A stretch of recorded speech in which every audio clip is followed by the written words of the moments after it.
Silver wedding, उसके बारे में समझा रही हूँ। तो सबसे पहले जिस पुस्तक का नाम है वितान, वितान का अर्थ क्या होता है? वितान का अर्थ है खिड़की। तो बुक का नाम है तो उसके बारे में पता भी होना चाहिए ना, क्या अर्थ है वितान का? मतलब खिड़की। और सिल्वर वेडिंग, अब सिल्वर वेडिंग इसका क्या अर्थ हुआ? यानी किसी की शादी की जब 25वीं सालगिरह होती है, यानी उनकी मैरिज को 25 ईयर्स हो जाते हैं, तब जो है उसे सिल्वर वेडिंग कहा जाता है। यानी वो सिल्वर वेडिंग क्या क्या मनाते हैं, 25 साल हो गए हैं शादी को, तो उस पर लोग जो हैं बड़े स्पेशल काम करते हैं, मतलब कुछ तो मनाते भी बहुत ऐसे जैसे कोई शादी हो रही हो इस तरह से मनाते हैं, बहुत अच्छी पार्टियां करते हैं। कई जो है बाहर जाते हैं, कुछ जो है ठान लेते हैं भी आज हम ये अच्छा काम करेंगे, तो किसी भी तरीके से मतलब मनाते हैं। जब 25 साल हो जाते हैं तो सोचते हैं कि इसको बड़ी धूमधाम से मनाया जाए। तो इसमें भी, इस पाठ में भी इसी के बारे में बताया गया है।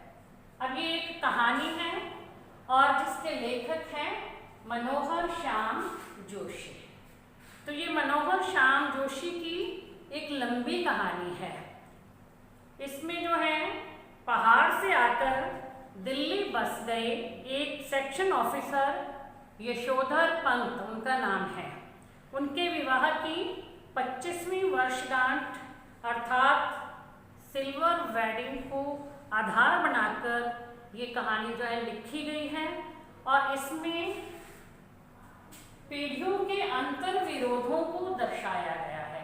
यानी पुरानी पीढ़ी के लोग जो एज्ड होते हैं, मतलब वो क्या करते हैं, पहले लोग कैसे जो मनाते थे और आज के जो बच्चे हैं वो कैसे मनाते हैं 25वीं वर्षगांठ या कोई भी।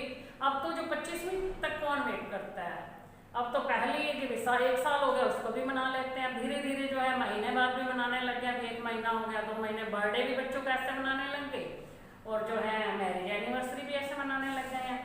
तो जो पुराने लोग थे वो जो है ये सब कुछ नहीं करते थे, लेकिन आजकल के लोग जो हैं वो अपने मम्मी पापा की भी 25वीं सालगिरह आ गई है शादी की, तो उस पर भी पार्टियां रख देते हैं और उनसे पूछते भी नहीं हैं, उन्हें बताते भी नहीं हैं। अभी इनके इसमें जो है मुख्य पात्र, इस कहानी के मुख्य पात्र यशोधर पंत यानी यशोधर बाबू, वो ऑफिस में बैठे हैं। तो दफ्तर की घड़ी के अनुसार 5:25 पे उन्होंने जो है अपनी आखिरी फाइल को बांधा और रख दिया और अपने साथ काम करने वाले लोगों की तरफ देखा, यानी जो उनके साथ काम कर रहे थे उनकी तरफ उन्होंने देखा, जो कि अब तक क्यों बैठे थे, क्योंकि यशोधर बाबू वहाँ पे बैठे थे। ठीक है, वो हेड थे। अब वो जब तक बैठे हैं तो दूसरे आदमी कैसे छोड़ के जा सकते हैं काम को, तो वो उनके साथ बैठे रहने को मजबूर थे। उन्हीं में से एक लड़का सीधा असिस्टेंट ग्रेड पर आया था, जो जिसकी कास्ट चड्ढा थी। उनको जो है उस लड़के को इनका यह व्यवहार पसंद नहीं आता था कि खुद भी बैठे रहते हैं, टाइम के बाद भी ऑफिस बंद नहीं करते, हमें भी नहीं जाने देते हैं। तो वो जो है उनकी घड़ी को चूहेदानी कहता था। जब वो घड़ी देखते थे ना, हाथ पे बंधी हुई थी जो उनके घड़ी देखते, तो वो भी देखते रहते थे कि टाइम तो हो गया है लेकिन ये खड़ा होने का नाम ही नहीं ले रहे हैं, तो वो भी देखते रहते, तो उसको चूहेदानी कहता था, उस घड़ी को मजाक उड़ाता था। अब वो घड़ी जो है उन्हें शादी में मिली थी। जब उसने चूहेदानी कहा तो उसने, यशोधर बाबू ने कहा कि ये घड़ी मेरी जो है शादी में मिली हुई है। इससे जो है एक और बाबू वहाँ पे काम करते थे जिनका नाम था मेनन, उन्होंने पूछा कि आपकी शादी कब हुई थी। तो संयोग से क्या हुआ, जब उन्होंने शादी की दिनांक तिथि बताई तो संयोग से उस दिन उनकी शादी की 25वीं सालगिरह थी। तब उन लोगों ने उनसे यशोधर बाबू से पार्टी मांगी। अब वो जो इन बातों पे विश्वास नहीं करते थे, क्योंकि वो एक किशनदा को अपना आदर्श मानते थे, उनके पास ही आकर के रहे थे। जब वो वहाँ से काम करने के लिए पहाड़ी इलाके में रहते थे, पहले वहाँ से जब काम करने के लिए दिल्ली में आए तो वहाँ किशनदा के पास रहे थे और उनके आदर्शों पर चलते थे। इसलिए उन्होंने ये पार्टी वार्टी का जो है देना उन्हें पसंद नहीं था। फिर भी उन्होंने बच्चों के कहने पर क्या करा, 10-10 के 3 नोट निकाल के दे दिए कि ये 30 रुपये लो और तुम पार्टी कर लो। लेकिन खुद वो उस पार्टी में शामिल नहीं हुए। अब आ जाता है जब वो पार्टी के लिए पैसे तो दे दिए, फिर सोचते हैं मन में भी जो मैं जिनके पास रहता था यानी किशन दा के आदर्शों पर मैं चलता हूँ, उनका पालन करता हूँ, तब उन्हें उसकी याद आती है। तो दूसरा पॉइंट है किशन दा की स्मृति। अब स्मृति मीन्स क्या होता है? स्मृति मीन्स होता है याद। अब यशोधर बाबू याद करते हैं कि जब मैंने मैट्रिक पास की थी यानी 10वीं पास करने के बाद जो मैं किशन दा के पास दिल्ली में आया तो वहाँ किशन दा के क्वार्टर में उनके पास ही रहने लगा। पहले तो वो मुझसे जो है घर का काम करवाते रहते थे, क्योंकि उसकी उम्र भी बहुत कम थी उस टाइम पे। अब 10 पास करके जो बच्चा आएगा तो कितनी उम्र होती है। पहले तो मुझे किशन दा ने रसोई के काम में लगा दिया, ये बता रहे हैं ये यशोधर बाबू। लेकिन बाद में क्या हुआ, फिर उन्हें जो है अपने साथ काम पे यानी अपने दफ्तर में नौकरी भी लगवा दी। जब तक किशन दा दिल्ली में रहे थे उनके पटु शिष्य की तरह रहे। पटु मतलब उनके जैसे निपुण शिष्य हैं वैसे रहे। उनके जाने के बाद भी उनके आदर्शों का ही पालन करते रहते थे। जैसे घर में होली गवाना, जनेऊ पूजना, कुमाइनों का जनेऊ बदलवाना, रामलीला की जो तालीम देते हैं, रामलीला की जो शिक्षा देते हैं, उनको घर में भी एक कमरा दे देना, ये काम थे जो उनके गुरु यानी किशन दा करते थे। वही काम जो है ये यशोधर बाबू भी करते हैं। अब फिर उन्हें ये भी याद आया कि किशन दा का जो बुढ़ापा है वो अच्छी तरह से नहीं गुजरा था, क्योंकि वो अकेले थे, उनका कोई परिवार नहीं था। तो जब वो रिटायर हो गए तो वहाँ से उन्हें जो है क्वार्टर छोड़ करके जाना पड़ा। क्वार्टर छोड़ के गए तो बाकी जो लोग जो उनके पास रहते थे, कई मतलब बच्चे जो आए पढ़ने के लिए, उन्होंने उन्हें अपने पास रखा। लेकिन किसी की भी ऐसी हिम्मत नहीं हुई कि रिटायरमेंट के बाद जो है उन्हें अपने पास रख लें, क्योंकि उन्हें तो क्वार्टर खाली करना पड़ना था। तो उन्हें जो क्वार्टर खाली करना पड़ा, किसी ने उन्हें अपने पास नहीं रखा। आखिर में वो अपने गांव चले गए और गांव जाने के बाद वहाँ पर 1 साल के बाद उनकी मृत्यु हो गई। जब यशोधर बाबू ने उनके रिश्तेदारों से पूछा कि उनकी मृत्यु कैसे हुई, उन्हें क्या हो गया था, तो लोगों ने कहा कि जो हुआ सो हुआ होगा, पता ही नहीं क्या हो गया था, मतलब पता नहीं कैसे मृत्यु हो गई। तो यही कहा जाता है। फिर वहाँ पे गांव के लोग ये कहने लगे कि जब व्यक्ति अकेला होता है, उसके बच्चे नहीं होते हैं, पत्नी नहीं होती, तो अकेले व्यक्ति के तो जो हुआ सो हुआ होगा, ऐसे ही मृत्यु हो जाती है, अभी पता ही नहीं क्या हुआ, कैसे मृत्यु हुई। तो इसलिए कहते हैं कि बुढ़ापे में परिवार का होना भी जरूरी है। तो परिवार के साथ ही रहना चाहिए बुजुर्गों को, तभी जो है समय आसानी से बीत जाता है, उनका अच्छी तरह से बीत जाता है बच्चों के बीच में रहते हुए। तो इसलिए जो है परिवार का होना भी जरूरी है। अब जो आगे अगला पॉइंट आता है, यशोधर बाबू का पारिवारिक जीवन। अब उनके परिवार में कौन कौन लोग थे और उनका जो है पारिवारिक जीवन कैसा था। यशोधर बाबू के 3 पुत्र थे और 1 पुत्री थी, यानी 3 बेटे और 1 बेटी। और बड़ा लड़का जो था वो 1,500 रुपये की नौकरी लग गया था, एक विज्ञापन कंपनी में काम करने लगा था और 1,500 रुपये से सैलरी मिलती थी। छोटा लड़का जो है IAS में पास तो हो गया था, लेकिन अलाइड सर्विस में नंबर आया, वह नहीं गया और दोबारा परीक्षा देने की सोचने लगा था। बेटी जो है वो डॉक्टर बनना चाहती थी, इसलिए उच्चतम शिक्षा के लिए अमेरिका जाना चाहती थी। बेटों ने घर में फ्रिज, टीवी आदि सभी वस्तुएं जो थी वो ले ली थी और पिता की सलाह के बिना ही इकट्ठी कर ली थी। उनके पिता तो ये चाहते नहीं थे कि जो वो भी ऐसा करें, उन्होंने ऐसे ले ली थी। तो लेकिन पिता ने क्या किया कि इसे जो नई जनरेशन मान करके स्वीकार कर लिया। नेक्स्ट पॉइंट है, यशोधर बाबू के पत्नी और बच्चों से मतभेद।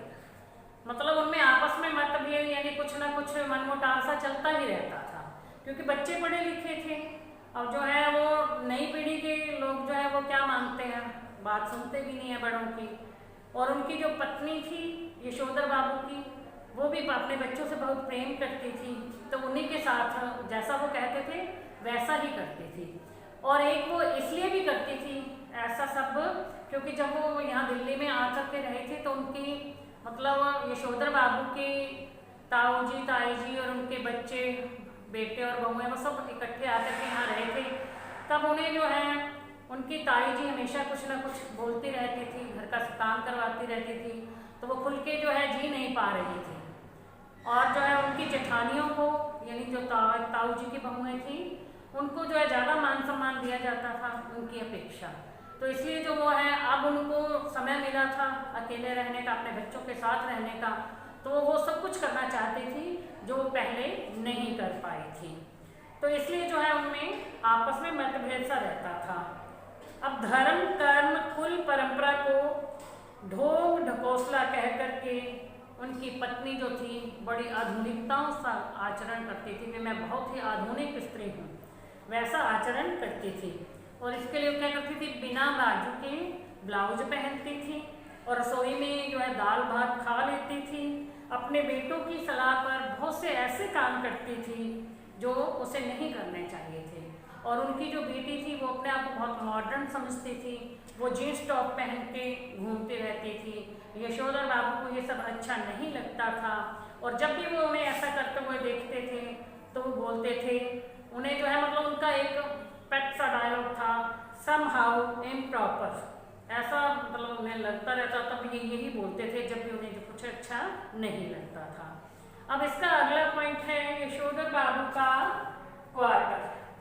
तो यशोधर बाबू क्वार्टर में रहते, पहले तो वो जो है किशनदार के साथ उनके क्वार्टर में रहते थे। जब उन्हें भी नौकरी मिल गई तो उन्होंने वहाँ अपना क्वार्टर ले लिया था और वहाँ पर वो जो है रहने लगे थे। तो जब भी वो बिड़ला मंदिर रोज जाते थे, दिल्ली में बिड़ला मंदिर से लौटते थे तो रास्ते में एक पार्क था, वहाँ पर बैठ कर के कभी तो किसी के प्रवचन सुनने लगते थे और कभी जो है खुद ही ध्यान लगाने लगते थे। उसके बाद पहाड़गंज से सब्जी वगैरह खरीद के घर आ जाते थे।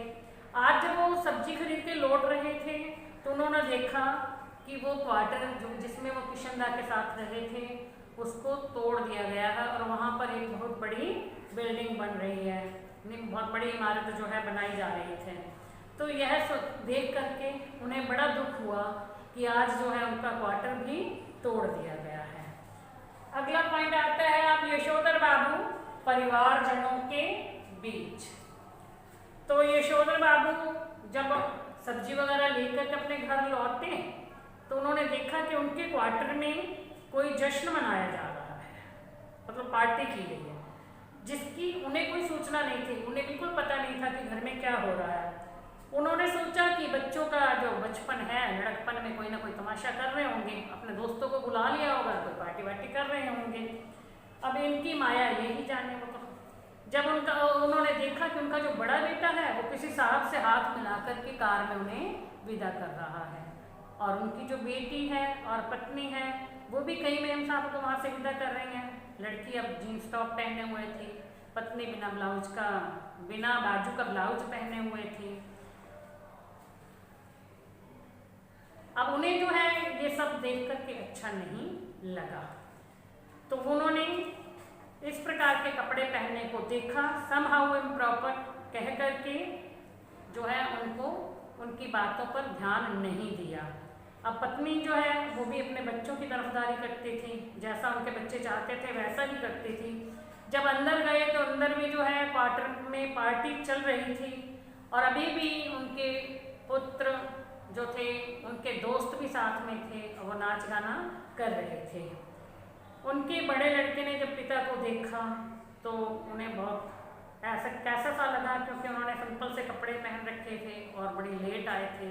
तो वो बोले कि बब्बा आप भी हद करते हैं, सिल्वर वेडिंग के दिन भी 8:30 बजे घर पहुंचे हैं, आप अब आए हैं और मेरा बॉस तो कब से आपकी राह देख रहा था और वो चला भी गया है। तो उन्हें अब यशोधर बाबू को लगा कि उन्होंने बच्चे से कहा कि हमारे यहाँ पे सिल्वर वेडिंग कब होने लगी, ऐसा उन्होंने बेटे से कहा। तो आगे बेटे ने क्या जवाब दिया कि जब से तुम्हारा बेटा 1,500 रुपये महीना कमाने लगा है ना तब से ये सब होने लगा है। अब उनका भांजा भी वहाँ आया हुआ था जिसका नाम था चंद्रदत्त तिवारी। अब गिरीश बाबू उनकी पत्नी के चचेरे भाई, तब उन्होंने कहा कि मुझे ना सुबह सुबह याद आया कि आज आपकी शादी की 25वीं सालगिरह है। तो मैंने जो आपके दफ्तर में फ़ोन किया, लेकिन वहाँ पे फ़ोन ख़राब था, तो मैंने फिर घर पे फ़ोन किया। तब जो है उनके बेटे का नाम लेके कहता है कि भूषण ने कहा शाम को आ जाना, हम पार्टी करेंगे। तो मैं अपने बॉस को भी इस बहाने बुला लूँगा। तो अब इसलिए जो मैं यहाँ पे आ गया हूँ इस पार्टी में शामिल होने के लिए।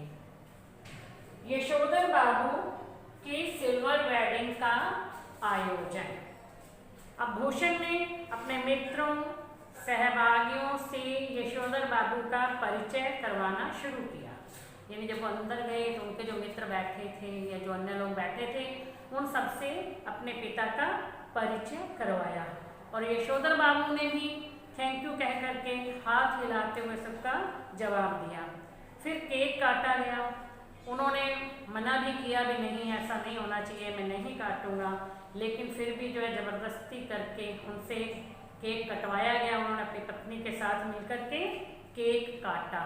सबने केक खाया, लेकिन यशोधर बाबू ने केक नहीं खाया। उन्होंने कहा कि इसमें अंडा होता है, और बहुत जोर दिया लोगों ने, लेकिन नहीं खाया। और उन्होंने लड्डू भी नहीं खाए और संध्या वंदन करने के लिए चले गए। इस प्रकार सिल्वर वेडिंग की पार्टी तो आयोजित हुई, लेकिन यशोधर बाबू ने उसमें अधूरे मन से भाग लिया, क्योंकि वो अपने किशनदा के आदर्शों को मानते थे, उन्हीं के अनुसार चलते थे, उन्हें ये सब कुछ करना अच्छा नहीं लगता था। अब पार्टी का समापन।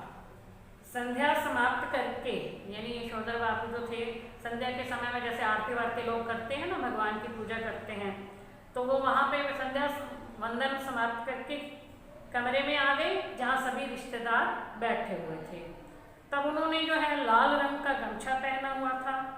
बेटी ने उन्हें कहा कि ये क्या कर रखा है, आप ऐसा क्या पहन के आए हुए हो। मना करते कर फिर उन्होंने उस बेटी ने जो है उन्हें कुर्ता पजामा उठा करके दिया, जो कि उसके लिए गिफ्ट लाया गया था।